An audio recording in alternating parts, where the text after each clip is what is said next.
Do the LGBTQIA+ have the right to alter English grammar? I am 10 years old. I use they, them pronouns, and I am transgender non-binary. I'm actually non-binary and use they, them pronouns. I identify as non-binary. With that said, I'll officially be changing my pronouns to they, them. Today's topic is gender pronouns. Google says a pronoun is a word that stands in for a noun. People do have an issue with what pronoun we assign ourselves because they do not agree with what it represents. The pronouns represent our gender identity or sexual preferences, and people have an issue with that. The bigger issue here is that in the 21st century, we still do not completely accept the LGBTQIA+ community. We do not give them the freedom to identify as a woman if they are male at birth and vice versa. We do not give them the freedom to define themselves to society. We keep them in the closet. We are in denial that at the root of this problem is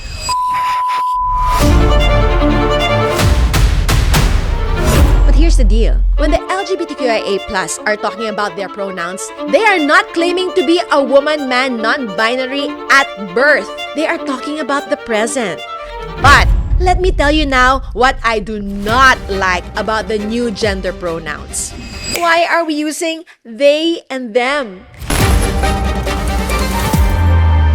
She's got the chops, the charm, and the passport stamps to prove it. Meet Mrs. F, Charlotte Ferguson, University of the Philippines alum, diva by profession, and performer by destiny. With over 20 years on the mic, she serenaded Singapore, brought the house down in Qatar, vibed out in Malaysia, and wowed the crowd in Australia. She didn't just join YouTube Next Up, she slayed it, one of only 12 chosen from 408 creators. And when Lazada went looking for livestream stars, she took the crown. #1, period.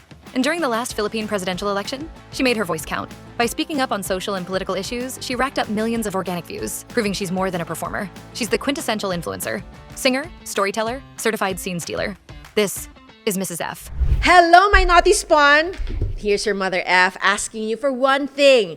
Please subscribe, follow, like, comment, love, whatever it is that you do with those fingers of yours. 85% of our viewers are not subscribed. What are you doing with your lives? Please help me by bringing it down to 75%. Pasang awa, you know, we need to achieve that. Thank you very much in advance. Love, your mother.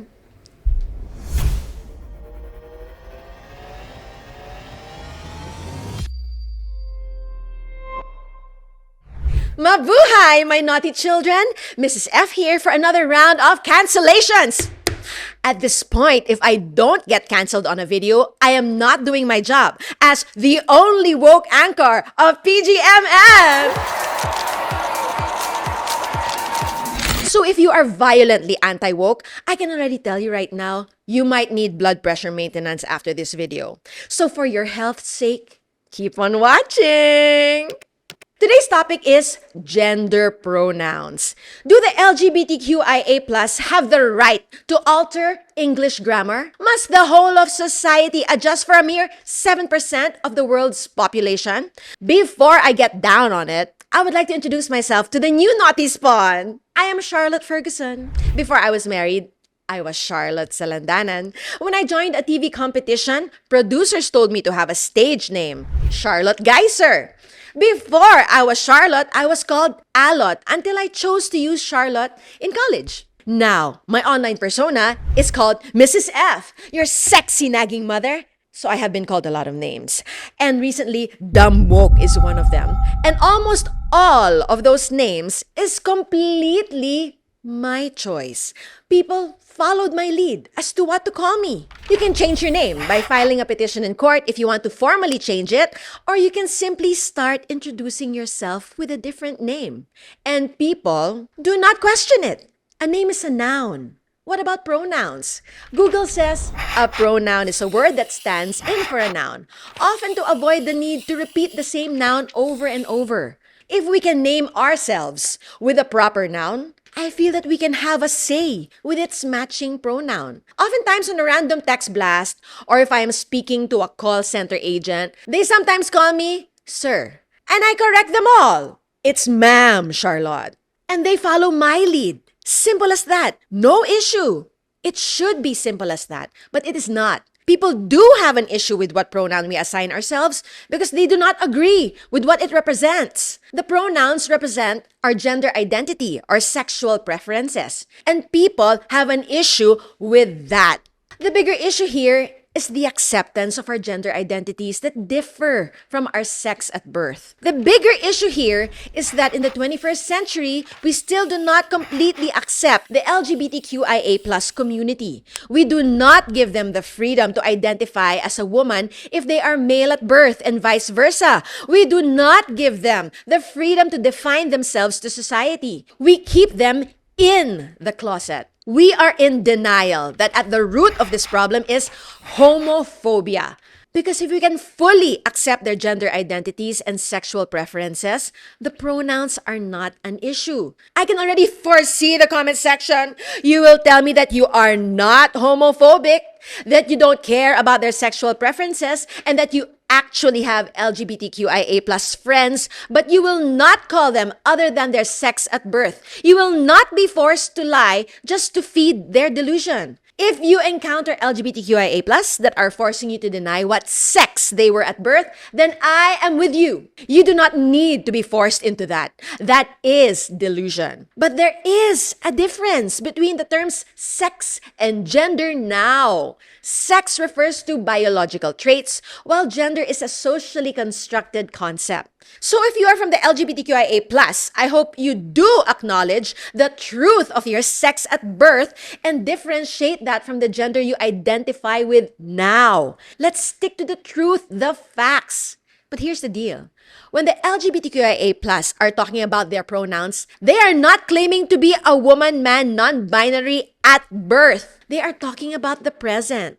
At present, as of now, they identify as a woman, as a man, as non-binary. They are not forcing you to lie. They are telling you what they are based on their preferences, and your response should really simply be acknowledgement and cooperation. Give them the same basic courtesy you give to any other straight human being. Why should we deny them that courtesy?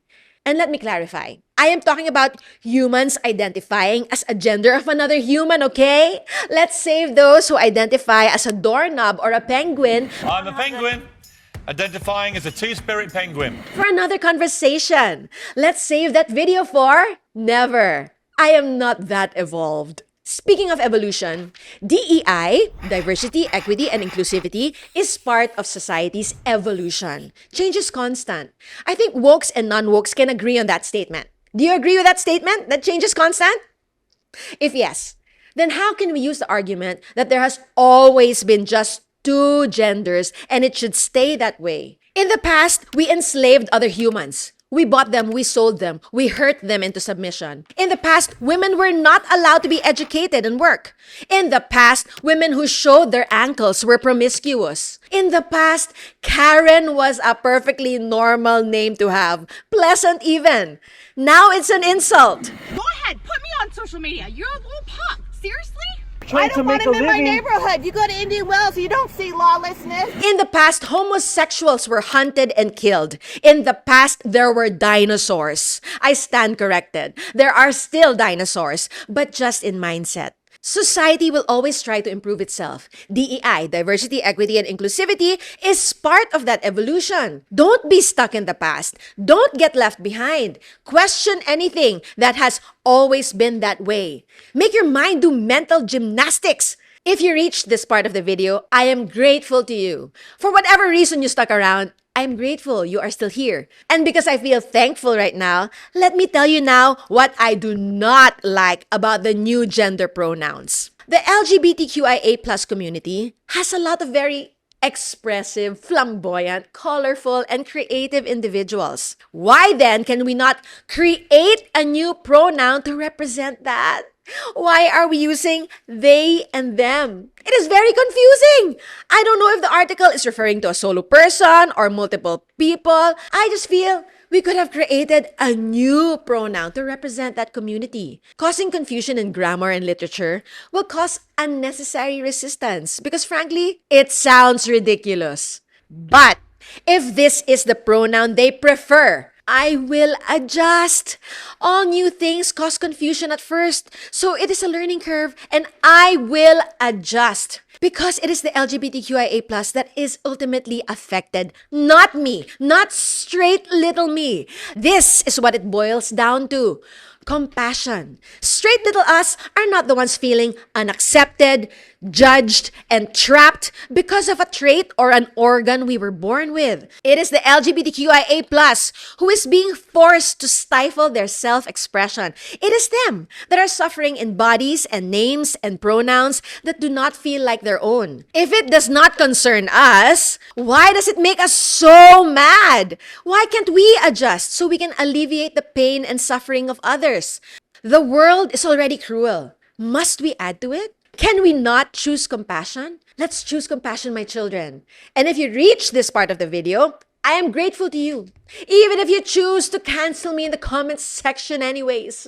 I am grateful because change is not always as radical as all the dinosaurs dying from that asteroid. Most of the time, change is a tiny little seed planted in your mind that might or might not grow over time. Stay woke, my children, in the original definition of the word. This has been Mrs. F for PGMN. Mwah!